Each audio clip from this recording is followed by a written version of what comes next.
Do you believe back pain is a life sentence that comes with age? I used to believe that too. Every morning felt like a gamble. Would bending hurt? Would standing up lock my back again? Lower back pain quietly stole my sleep, my joy of walking, and even my confidence in the smallest daily tasks. But everything changed when I realized this truth. The problem wasn't my age, it was that my body had lost its connection. With just a few simple exercises at home, no gym, no equipment, I relearned how to move the right way. And from that moment on, pain stopped controlling my life. For a long time, I realized I had stopped trusting my body. Every time I bent down to pick something up, twisted to grab a bag from the back seat, or simply walked a little faster, there was always a quiet fear in my mind. What if my back hurts? That fear made me tense up. It made me avoid movement. And the more I avoided moving, the worse my back became. That was when bird dog entered my life, gentle, unexpected, and slowly changing everything. Bird dog is not an exercise meant to make you tired. It's an exercise that teaches your body how to work together again. When we're young, the core automatically activates to protect the spine. But over time, especially after long periods of back pain, the brain loses trust in the core and forces the spine to carry all the load. Bird dog is the bridge that helps rebuild that trust. The movement is simple. You start on your hands and knees, spine neutral, core lightly engage. Slowly extend your right arm and left leg until they're parallel to the floor. Hold for a few seconds. Return to center. Then switch sides. It sounds easy, but the real key is control.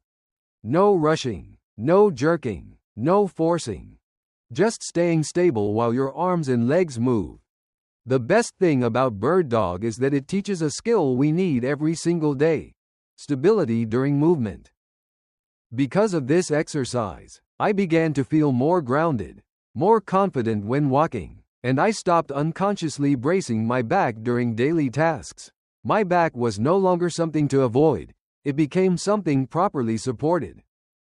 Bird dog doesn't give you instant relief like some stretches do. But if you stay consistent, just a few minutes a day, you'll feel the difference: less pain, more confidence, and most importantly, the courage to move again. For me, it wasn't just physical improvement. It was taking back control of my own body. If you're reading this and thinking, that's exactly how I feel, you're not alone. This channel is for people who want to feel stronger, more flexible, and more free after 40 or 50, using simple, safe, and practical methods. Subscribe to the channel and turn on notifications so you don't miss future videos on movement, recovery, and rebuilding confidence in your body. We don't need to be young again. We just need to move the right way. And you don't have to walk that path alone. Have you ever felt like your back is as stiff as a piece of wood every morning? Just getting out of bed, bending over to wash your face, or putting on your shoes is enough for your back to remind you, I'm still not okay today. Many people think this is just age, years of hard work, or a body that's wearing out. But the truth is, in many cases, the spine isn't broken. It has simply forgotten how to move naturally. And cat-cow stretch is one of the gentlest ways to wake that ability back up. Cat-cow isn't an exercise meant to make you sweat. It's a slow conversation between you and your spine. You start on all fours, hands and knees on the floor. As you inhale, you open your chest and gently arch your back, letting the spine follow its natural curve. As you exhale, you round your back and drop your head, allowing each vertebra to stretch softly. With every breath, your spine is being lubricated, reminded that it was designed to move, not just to endure. What makes cat-cow special is that it doesn't only work on the body, but also on the nervous system. When you move slowly and in sync with your breath, your body starts to feel safe again. Tension stored in the lower back, Mid-back, neck, and shoulders gradually releases. Many people are surprised the first time they try it. The relief comes faster than expected, as if the back is finally letting out a long-held sigh. For me, cat-cow is like a start button for the entire day. It helps me feel each movement of my spine, notice where I'm still stiff, and where I need to be gentler. Most importantly, it breaks the fear of movement. When you realize you can bend, extend, and move lightly without pain, trust in your body begins to return, little by little. If you're watching this and wondering, is my back still flexible? Try something very simple. After this video, comment **1** if you'll try cat-cow today. Or comment **0** if you're still hesitant. There's no right or wrong, it's just a way to be honest with yourself. And who knows, that small action might be the first step toward reconnecting with your spine, your body, and the feeling of free movement that you truly deserve. For a long time, I believed my lower back was the real culprit. If it hurt, I rubbed my back. If it felt tight, I stretched my back. If I felt tired, I rested my back. But no matter what I did, the pain kept coming back, again and again. Everything only started to change when I understood one important truth: the problem wasn't my back. It was my glutes, and glute bridge was the exercise that opened my eyes to that. The glutes are one of the largest and strongest muscle groups in the body. They're designed to help us stand upright, walk, lift, and protect the spine. But over time, from too much sitting, too little movement, or constantly avoiding motion out of fear, the glutes slowly fall asleep. When that happens, every time you stand up, bend down, or take a step, the lower back is forced to do work that was never meant for it. The back works instead of the glutes, and that's when pain begins. Glute bridge is the simplest way to wake those muscles back up. No gym, no weights, no machines. You lie on your back, knees bent, feet firmly on the floor. Then you lift your hips by squeezing your glutes, forming a straight line from shoulders to knees, and slowly lower back down. It sounds easy, but when done correctly, you'll feel it clearly. The glutes are working, and the back finally gets a break. The most important part of glute bridge isn't how high you lift your hips, but whether you're using the right muscles. Many people arch their lower back too much or push through their toes, turning the movement into more stress on the spine. When you do it right, you'll feel your glutes heat up, your hips feel more stable, and your lower back stays relaxed instead of compressed. With consistency, the changes don't arrive loudly. They come quietly. You stand up with less effort. You walk longer without fatigue. You stop holding your breath every time you bend down. And most importantly, back pain is no longer the center of your thoughts. Your back doesn't need to brace and protect you anymore, because your glutes are finally doing their job again. Glute bridge isn't just an exercise. It's a reminder that sometimes, to get out of pain, we don't need to fix the place that hurts. We need to fix how the body works together. When the foundation is strong, everything above it becomes lighter. And for many people, this one small exercise is enough to open the door back to a more confident, comfortable, and active life, one day at a time. Some pain doesn't come from injury or wrong movement. It comes from accumulation. The buildup of stress, of long, exhausting days, of constantly bracing yourself just to get through it. For many people, especially in midlife, the lower back doesn't only carry body weight. It carries years of mental and emotional pressure. Child's pose * is not an exercise to make you stronger. It's a space where your body is finally allowed to let go. This posture is so simple that it's often underestimated. You begin kneeling. Slowly sit your hips back toward your heels. Reach your arms forward, and gently rest your forehead on the floor. No forcing, no pulling. Just let gravity do the work. That simplicity is exactly what makes child's pose so powerful.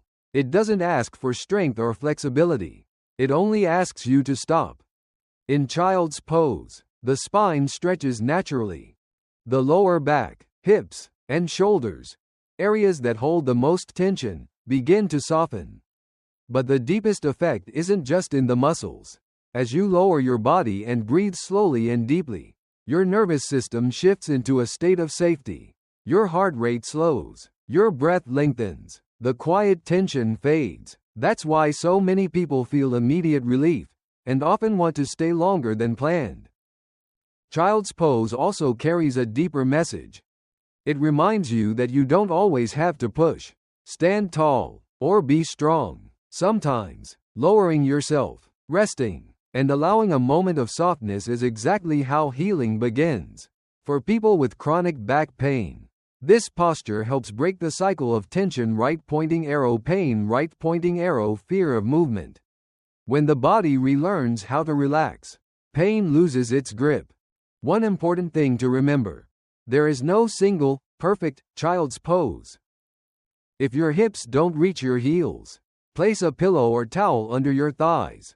If your shoulders feel tight, let your arms rest alongside your body. This is not a test of form. It's an invitation to comfort your way. For me, child's pose is a quiet moment at the end of a long day. It helps me sleep deeper, wake up lighter, and stop fighting my own body.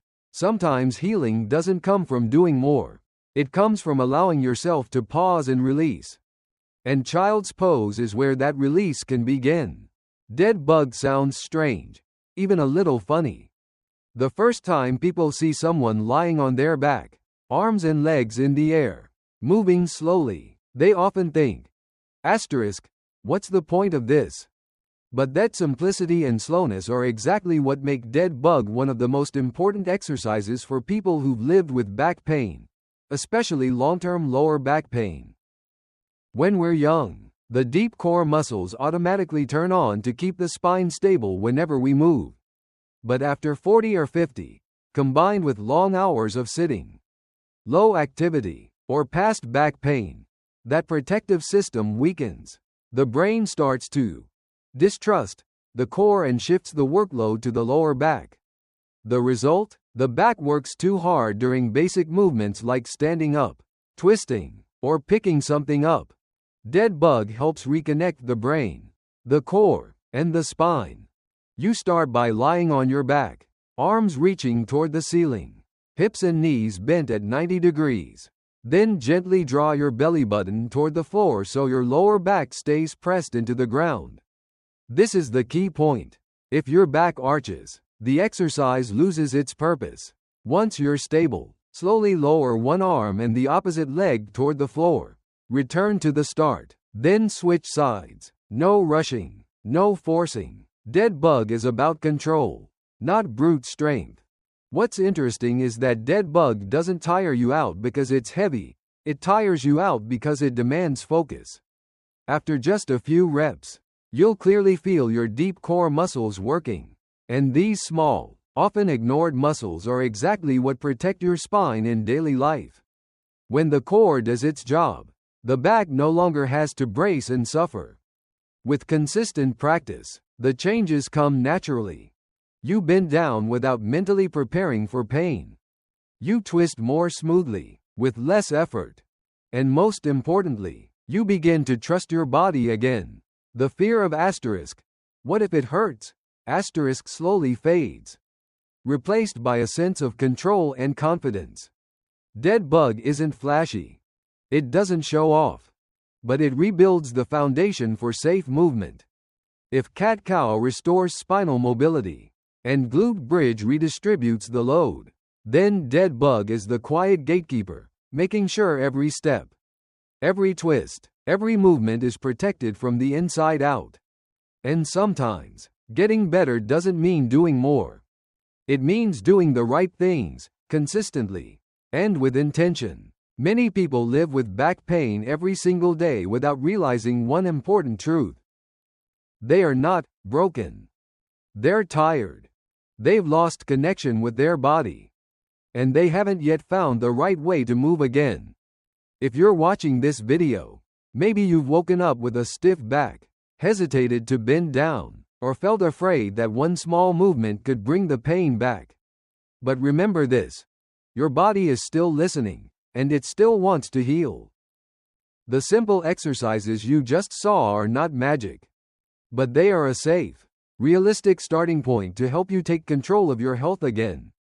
If you stay consistent, day by day, change will come, quietly, steadily, and for the long term. If you found this content helpful, please hit *like* to support the channel and help YouTube share this video with others who need it. Share it with family, friends, or anyone silently living with back pain just like you. And don't forget to *subscribe* and turn on notifications so you can walk with us on the journey toward a stronger, more flexible, more confident body. You deserve a body that knows how to move. And that journey starts today.